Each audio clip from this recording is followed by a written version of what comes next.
Listen closely, because what I'm about to tell you was never meant for your ears. It is a story buried beneath layers of dust, denial, and deliberate suppression. A story of a man who wore the badge of law, but behind it hid a face far more sinister than the outlaws he claimed to hunt. In the bitter winters of the Montana frontier, where silence hung heavy and death lurked behind every snowdrift, Sheriff Henry Plummer was not the savior his people believed him to be. He was their executioner, their betrayer, their doom. The citizens thought they had elected a protector. Instead, they had crowned a predator, a man who turned law into a weapon, who used the badge not to shield the weak, but to stalk them, study them, and finally destroy them. And here is the part you were never supposed to know. The conspiracy Plummer built was not a crude gang of thieves. It was a system, a shadow network that mimicked government itself. Deputies, informants, spies, killers, each placed with precision, each move calculated. He created an institution of terror beneath the mask of justice. Pause for a moment and let that sink in. Imagine living in a world where the man sworn to protect you is the architect of your downfall, where every smile from authority hides the sharpened blade, where trust itself is the trap. This is not just history. This is a warning. Because the pattern did not die with Henry Plummer. His betrayal is the echo of a larger truth, that institutions built to guard us can be twisted into cages, and those who stand as guardians may in fact be the ones tightening the chains. And tonight, I will take you step by step into that abyss. Each revelation will strip away another layer of illusion, until you see the face of corruption naked and undeniable. But once you hear this, you cannot unhear it. This is dangerous knowledge, the kind that changes a man forever. So ask yourself now, do you really want to know what Sheriff Henry Plummer left behind in the dark? Bannack, Montana, a raw town of tents and timber, born overnight from the fever of gold. Men flooded in chasing the dream of fortune, but with gold comes blood, and with blood comes fear. The people needed order. They needed a man to stand between them and chaos. And so, when Henry Plummer arrived, tall, polished, speaking with the confidence of authority, they believed they had found their savior. But there was a detail few dared whisper. Henry Plummer had not come to Bannack empty-handed. He carried with him a past steeped in shadows. In California, he had been a lawman and a killer. He had worn the badge, yes, but behind the courtroom walls and saloon whispers, his name was tied to assaults, brawls, even murder. A rival dead under mysterious circumstances. An escape from prison under suspicious mercy. These stains followed him like ghosts. But on the frontier, distance buries memory. By the time he reached Montana, he was reborn, or so they thought. Do you see the pattern? Men like Plummer are never truly chosen. They position themselves, weaving trust like a spider weaves silk. He spoke of law, of justice, of stability. But beneath his carefully groomed moustache and fine clothes, his heart beat not for order but for dominion. His appointment as sheriff was not an accident of history. It was a calculated move, the moment a predator gained the keys to the pen. Imagine it. A man whose duty was to map the danger of the land, secretly charting not safe paths but kill zones, recording the movements of merchants and miners, noting who carried gold, who traveled alone, who would never be missed.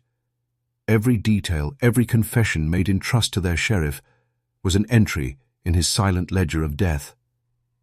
And the people? They welcomed him. They shook his hand, smiled at his charm, felt safer with his deputies riding the trails. They didn't see the invisible chains tightening around their throats. This is the lesson buried in the soil of Bannack. The most dangerous predator is not the outlaw lurking in the woods. It is the lawman who knows your secrets, who wins your trust, and then sells it back to you at the cost of your life. And this was only the beginning. Plummer's network was growing, spreading through Bannack like rot through timber. What they thought was justice was already the machinery of their execution. Once Henry Plummer held the badge, the transformation of Bannack began, but not with gunfire, not with open bloodshed.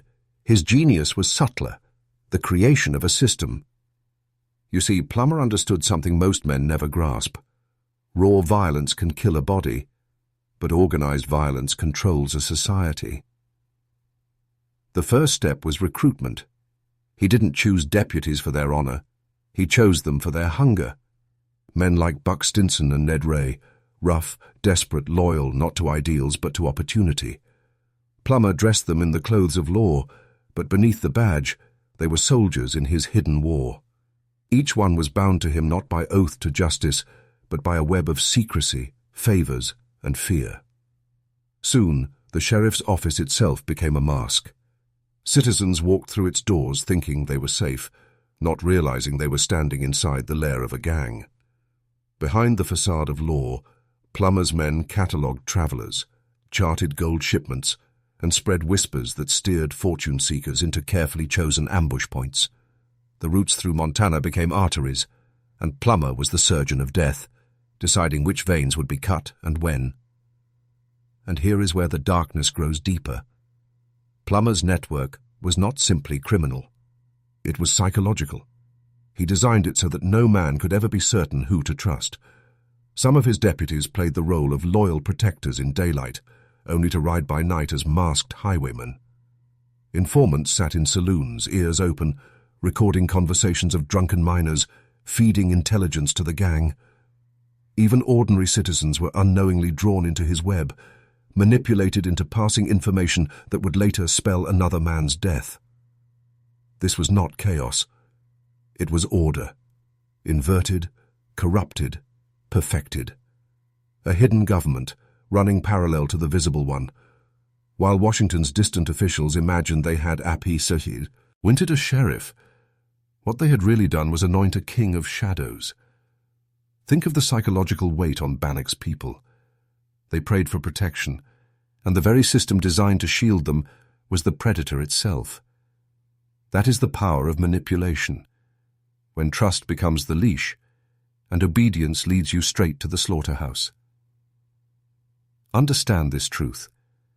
Plummer's real weapon was not his gun, not his deputies, not even his ambushes. His real weapon was the badge itself, authority, legitimacy, the illusion of order. And it worked. For a time, his empire thrived in silence. No one dared believe that their own sheriff had orchestrated the river of disappearances. No one. Until the bodies began to surface. At first, the disappearances were dismissed as the hazards of the frontier: harsh winters, hostile tribes, wild animals, men lost in snowstorms swallowed by rivers, claimed by fate. But as months passed, Bannack began to notice a pattern, a silence spreading wider than coincidence. Merchants who had prospered for years suddenly vanished on familiar trails. Miners who left with heavy saddlebags of gold never returned. Caravans, well-armed and seasoned, were erased as if the earth itself had swallowed them whole. And the strangest detail? Each one of them had spoken to Sheriff Henry Plummer before leaving. Each one had entrusted their plans, their routes, their hopes, to the man they believed was their shield. Whispers grew.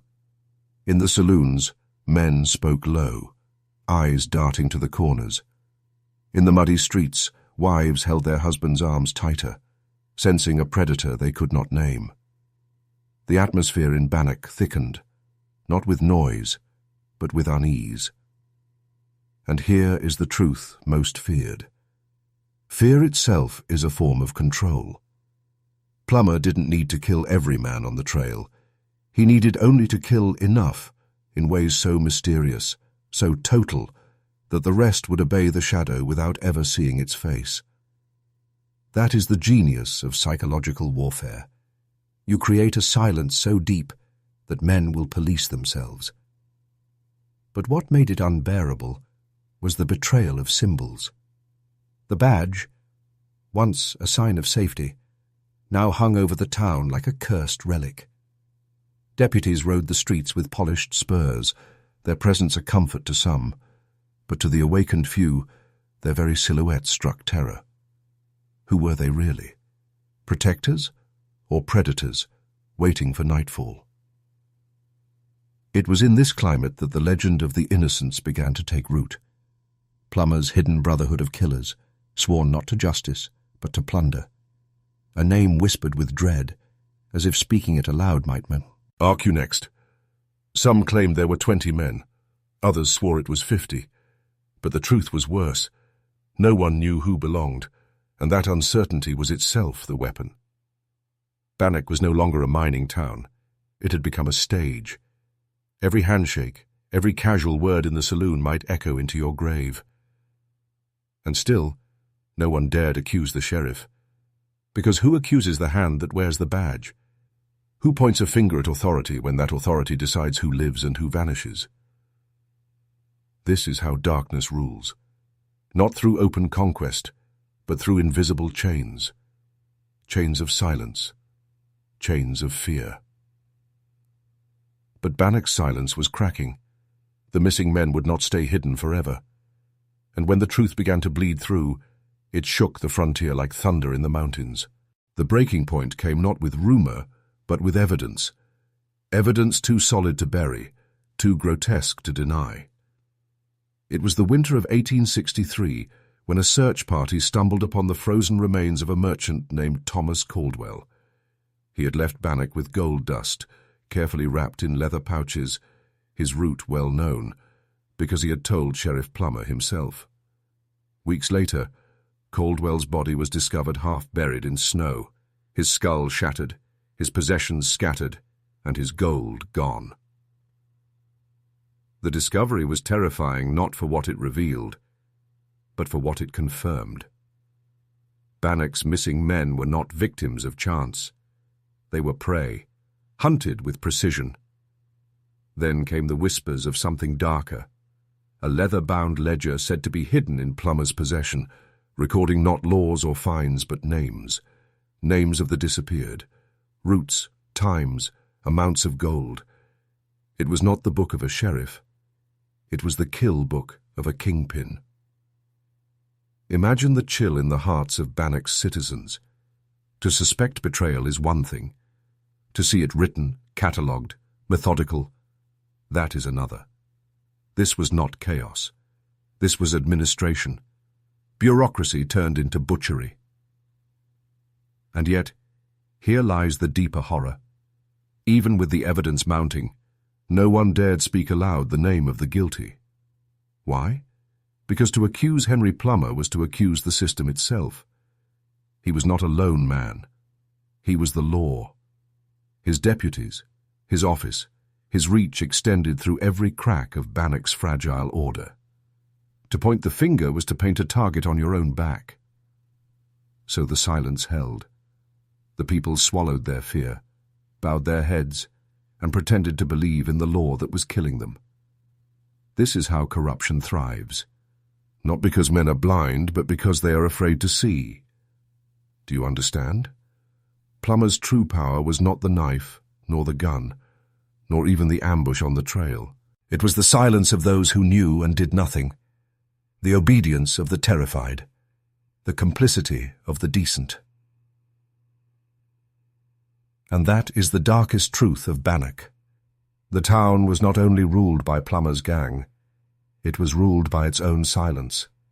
But silence cannot last forever. Fear has a limit.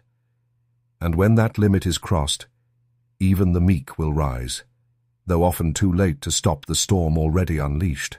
What makes a man follow another into blood and darkness? What binds a deputy to his sheriff when he knows the badge he wears is drenched in betrayal? Henry Plummer understood something most rulers, ancient or modern, grasp instinctively. Men are not ruled by truth. They are ruled by fear and by the illusion of belonging. His deputies were not loyal because they believed in justice.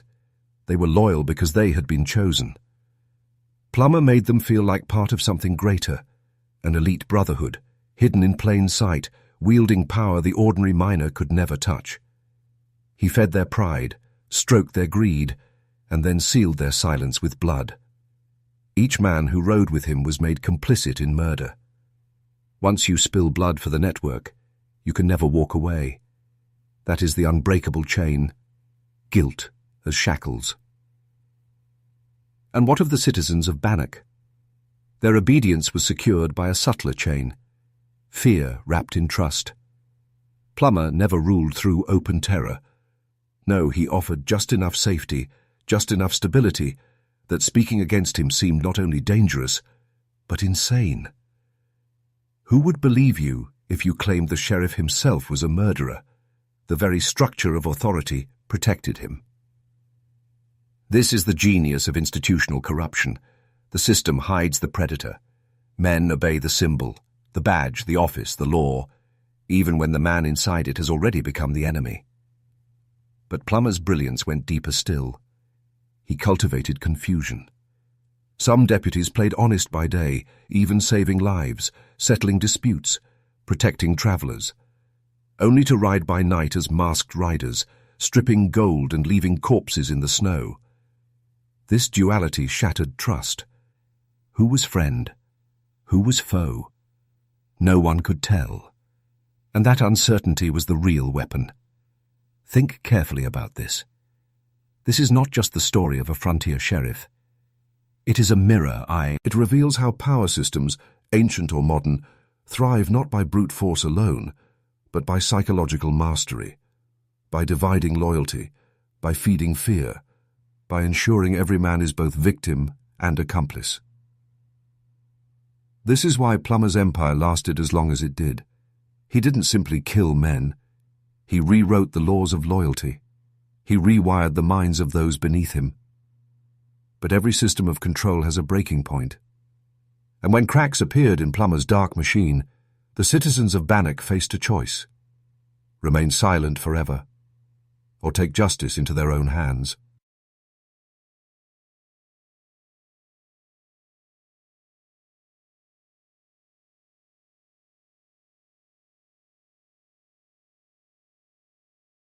Every system of control has its limit. For Henry Plummer, the silence he built began to fracture when death became too frequent, too precise, too undeniable. By late 1863, Bannack was no longer a town. It was a graveyard of rumours, and every man feared he might be next. Merchants whispered that the trails were cursed. Mothers clutched their sons, begging them never to travel alone. Even the roughest miners, hardened by violence, began to admit in hushed tones that something unnatural was happening. Men weren't just dying. They were disappearing, as if a shadow moved through the territory with purpose. And the more the people whispered, the more one terrible question spread. What if the sheriff himself is the shadow? Imagine the psychological terror of that thought. The one man you are supposed to trust, the one sworn to defend you, revealed as the executioner. It is betrayal at the deepest level, because it doesn't just kill the body, it kills faith itself. And when faith in law dies, society itself collapses. That collapse gave birth to something dangerous: vigilantes. Ordinary men, merchants, miners, farmers, they began to gather in secret, fueled not by trust in government, but by desperation. Their creed was simple: if the law is corrupt, then justice must come without it. At first, they were just whispers in the saloons, coded nods in the dark corners of Bannack. But soon, the Vigilance Committee of Montana emerged, a secret society of its own, mirroring Plummer's hidden brotherhood, but born from the opposite impulse. If Plummer's innocence used fear to dominate, the Vigilantes would use fear to cleanse. This is the great paradox of power. Corruption breeds its twin. The sheriff's hidden empire had taught Bannack a brutal lesson. Law could not be trusted. So the people built their own law, a shadow system to fight the shadow system. Do you feel the dissent? This was no longer a town choosing between good and evil. It was a town choosing between two hidden orders, two brotherhoods, two forms of control, one draped in the sheriff's badge, the other cloaked in secrecy and rope. And here lies the forbidden truth. When institutions rot, justice itself becomes a weapon wielded in the dark. The people of Bannack were not restoring order. They were trading one shadow for another. The hunter was about to become the hunted, and Henry Plummer, who had ruled Bannack like a phantom king, would soon feel the noose tighten around his own neck. By the dawn of 1864, Bannack was no longer Plummer's silent kingdom. The whispers had become oaths. Men who once trembled in saloons now gathered in barns, in cellars, in snow-swept cabins lit by lanterns. They called themselves the Vigilantes. Ordinary citizens, yes, but hardened by fear, sharpened by rage, and united by one truth. If justice would not come from the badge, it would come from the rope. Their meetings were secret, their faces masked, their words heavy with grim purpose. They spoke of lists, names of suspects tied to robberies, murders, disappearances, names that often matched the deputies and confidants of Sheriff Henry Plummer. It was no longer rumour. It was a revelation. Plummer, the lawman, was exposed in the shadows, and though the evidence was whispered, half-glimpsed, passed from one frightened mouth to another, the effect was unstoppable. Fear that had once chained Bannack was now weaponized. Every citizen looked over his shoulder, not only for outlaws, but for vigilantes ready to strike. And Plummer? He felt it. The walls of his hidden empire were beginning to close. His deputies grew restless, paranoid, whispering among themselves that names had been marked, that men were watching them in the dark. Trust, the glue of his network, began to fracture. Who was loyal? Who was compromised? Who would turn? This is the essence of psychological war, when both sides are poisoned by suspicion. The innocents, once united in secrecy, began to tremble under the possibility of betrayal. The vigilantes, sworn to justice, began to taste the same corruption of secrecy and power that had once fed Plummer's gang. Imagine the streets of Bannack at night, the saloons buzzing, but with eyes that no longer met, horses stamping in the frozen dark, men gripping pistols under their coats, not knowing if the next knock at the door was a friend or a rope. Plum, Mayor, the master manipulator, now lived inside the trap he had built. He was the sheriff by day, still wearing the mask of law, but by night he became the hunted, a man who knew that every shadow might conceal a rope with his name on it. This was no longer about gold, nor even survival. It was about control of the soul of Bannack. Would fear continue to serve the badge, or the rope? The storm had gathered, and soon Bannack would see it break in blood, ice and rope. On a freezing January night in 1864, Bannack's silence broke. The vigilantes, masked and mounted, rode through the dark like spectres. No longer whispers, no longer rumour. This was judgment, swift and merciless. The first targets were not Henry Plummer himself, but his deputies, the men whispered to be part of his hidden brotherhood. Buck Stinson, Ned Ray, others whose faces had haunted Bannack's taverns, whose boots had echoed in its streets. They were dragged from beds, seized in barns, pulled from saloons with ropes already waiting. The trials were brief, if you could call them trials at all. Evidence was spoken in low tones, accusations shouted, fear thick in the air. But the vigilantes had no patience for legal theatre.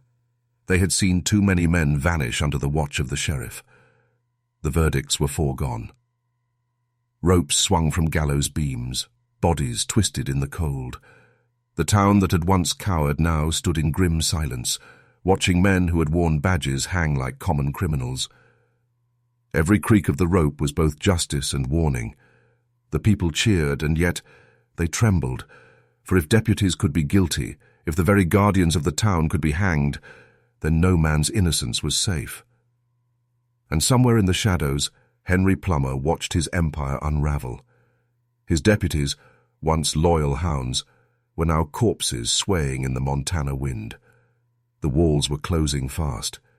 He had built a system of fear, but now fear itself had turned against him. Think of the psychological terror in Plummer's mind. A man who had always been in control, suddenly powerless.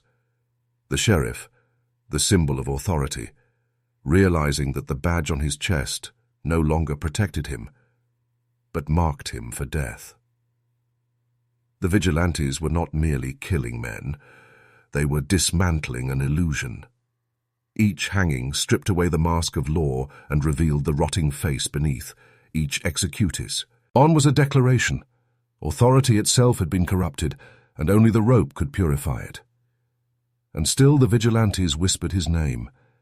Henry Plummer, the sheriff, the law, their final target, the man who had betrayed his badge. He knew they were coming. Bannack knew they were coming. The only question that remained was this. Could the sheriff outwit the noose he had once used as his own invisible weapon? The night the Vigilantes came for Henry Plummer, the hunter was colder than iron. The hunted was sheriff. Snow whispered against the cabin roofs, its most terrifying the moon revelation pale over Bannack's frozen streets. Inside the sheriff's quarters, Henry Plummer, lawman, outlaw, betrayer, sat in the warmth of his fire, still clinging to the illusion of control.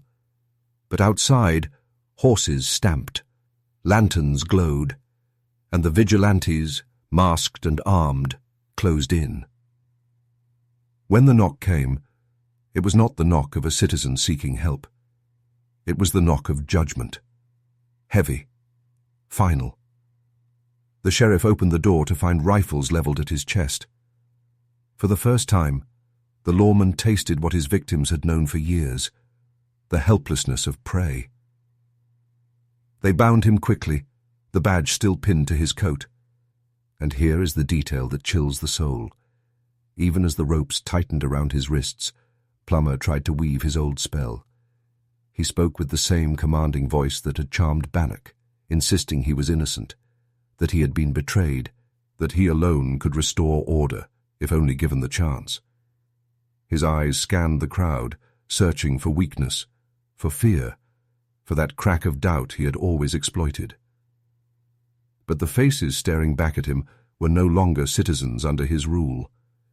They were men hardened by silence and loss, men who had buried friends, sons and brothers in shallow graves. The spell was broken. The badge on his chest no longer glowed with authority. It was a mark of guilt, a relic of betrayal.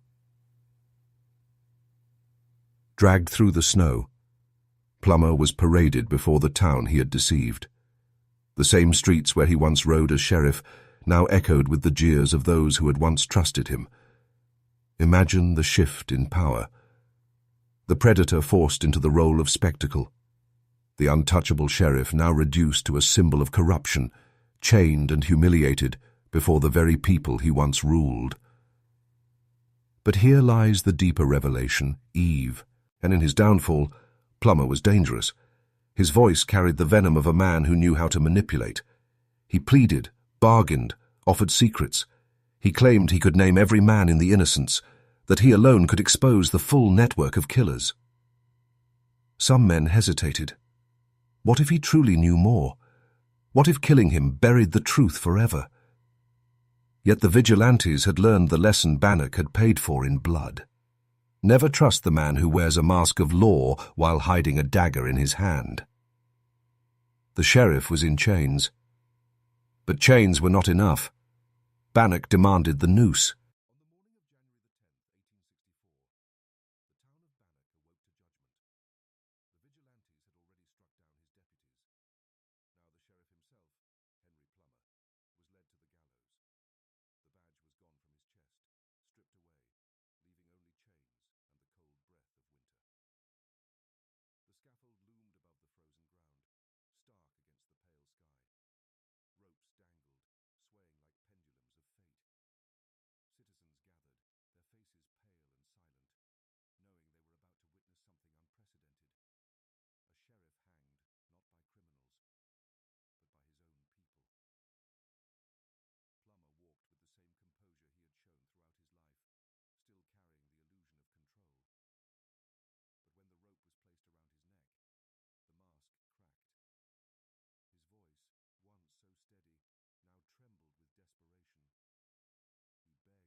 With Henry Plummer's body swaying lifeless on the gallows, Bannack entered a new chapter. The sheriff was gone. His deputies were gone. The innocents, once a whispering brotherhood, had been dismantled in blood and rope. For the first time in years, the town breathed without the weight of Plummer's shadow. But peace did not come. The Vigilantes, who had risen from fear, did not dissolve when their enemy was dead. They had tasted power, and power does not fade easily. In the months that followed, ropes swung often in Bannack and across Montana. Some executions were swift, others questionable, and whispers began to rise again. Had the town been saved from lawless killers, or had it crowned new ones? Citizens now lived in a paradox. They were freed from the corruption of Plummer's badge, but bound by the terror of vigilante justice. Men walked straighter, spoke softer, avoided suspicion, not out of respect for law, but out of fear of the rope. Bannack was no longer ruled by a sheriff, but by the memory of what a mob could do when pushed too far. And so, Henry Plummer's legacy became more than the tale of a corrupt sheriff. He became a symbol, a reminder that in the raw, ungoverned West, the line between lawman and outlaw was as thin as a rope. His downfall proved that authority could betray, and his death proved that justice, when warped by fear, could become indistinguishable from vengeance. Even now, historians argue, was Plummer truly the mastermind of the innocents? Or was he a convenient scapegoat for a town desperate to purge its terror? Was he a criminal genius hiding behind the badge, or a victim of frontier paranoia? What cannot be denied is this.